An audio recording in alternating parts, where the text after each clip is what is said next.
আসসালামু আলাইকুম। আজকে আমরা ম্যাপের কিছু বিষয় নিয়ে আলোচনা করব। ম্যাপের কোথায় কি থাকে, আপনি ম্যাপের তথ্য দেওয়ার জন্য, ম্যাপ তোলার জন্য কি কি তথ্য আপনার প্রয়োজন।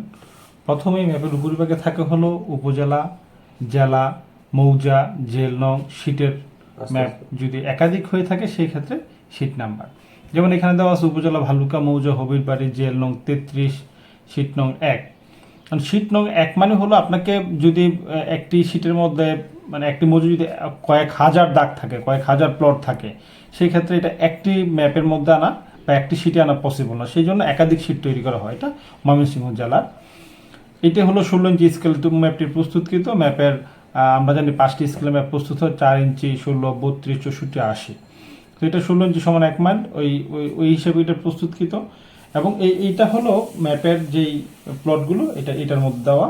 আর উত্তরে এটার উত্তর পাশ হলো উপরটা উত্তর, নিচে দক্ষিণ, ডানে পূর্ব, বামে পশ্চিম। এটা কিভাবে বুঝবো?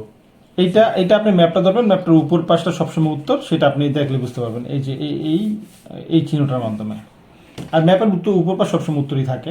তো উত্তরে হলো মেহরাবাড়ি মৌজা, পূর্ব দিকে একাধিক সিট, দক্ষিণ দিকেও একাধিক সিট আছে, এবং সর্বশেষ পশ্চিম পাশে হলো পাড়াগাঁও মৌজা। এইটা হলো ম্যাপের তথ্য। আর এইখানে কিছু সাংকেতিক চিহ্ন দেওয়া আছে, এবং হলো কাঁচা রাস্তা, পাকা রাস্তা, বাটা দাগ, আপনার এই কোনো ছুট দাগ আছে কিনা সেই ছুট দাগ, খালের দাগ নাম্বার, নদীর দাগ নাম্বার, সেইগুলো মূলত এই দাগ নাম্বার এই তথ্যটাতে দেওয়া থাকে। আর এখানে থাকে হলো বিভিন্ন প্রকার সাংকেতিক চিহ্ন, যেমন এখানে কিছু চিহ্ন আছে, কোনটা কি, এগুলো হলো ট্রাভার্স পয়েন্ট। কোনগুলো? এগুলো হলো ট্রাভার্স পয়েন্ট। আপনার নতুন স্টেশন, পুরাতন স্টেশন, এই স্টেশনগুলোর কি এগুলো আপনার এইটা আপনার একটু খেয়াল রাখতে হবে যে নতুন কোনটা পুরাতন কোনটা, সেটা আপনার এইখানে দেওয়া আছে, নতুনটা কিভাবে থাকে, পুরাতনটা কিভাবে থাকে। তারপরে বিভিন্ন প্রকার কোথায় কি আছে, স্থাপনা টাপনা বন সহ সেই তথ্যটা আপনি পেয়ে যাবেন। আর ম্যাপটার প্রকারটা কি সেটা জানতে হয় হলো ম্যাপের প্রস্তুতকাল দেখে। প্রকার বলতে ম্যাপের নিচে যে প্রস্তুতকালটা থাকে, যে ম্যাপটা কত সনে প্রস্তুতকৃত, যেমন এটা 1995 থেকে 2007 সাল, দ্যাট মিনস এটা হলো আরএস ম্যাপ। তো আরএস ম্যাপ আপনার যেটা সিএস ম্যাপ সেটা হলো 1888 থেকে 1940 সাল পর্যন্ত প্রস্তুতকৃত। তা আপনি এলাকা ভেদে কিছু সনের ব্যাপার আছে, তারপর আপনার এই সময়ের ব্যাপার আছে। ম্যাপের বিভিন্ন প্রকার নাম হয়ে থাকে, এক এক এলাকায় একটা ম্যাপের বিভিন্ন নাম থাকে এলাকা ভিত্তিক। আর আপনার এই যে অনেকেই দেখা গেছে যে আপনার জমি এই দাগে, জমিটা আপনার ধরেন যে 181 নাম্বার প্লট আপনার জমিটা, কিন্তু আপনি দখলে আছেন 180-তে, তাহলে কিন্তু হলো না।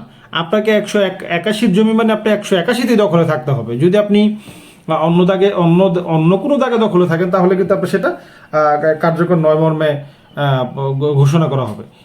আপনাকে যদি আপনি 180 দাগে 5% জমি ক্রয় করেছেন, আপনি 180 দাগেই থাকেন।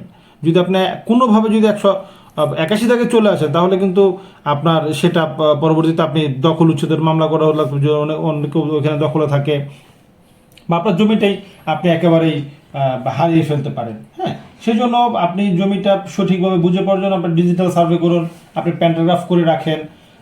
আপনি বর্তমান যে যুগের যে অত্যাধুনিক প্রযুক্তির যে সার্ভে ইকুইপমেন্ট, সেই ধরনের যন্ত্রপাতি দিয়ে আপনি সার্ভে করে রাখেন।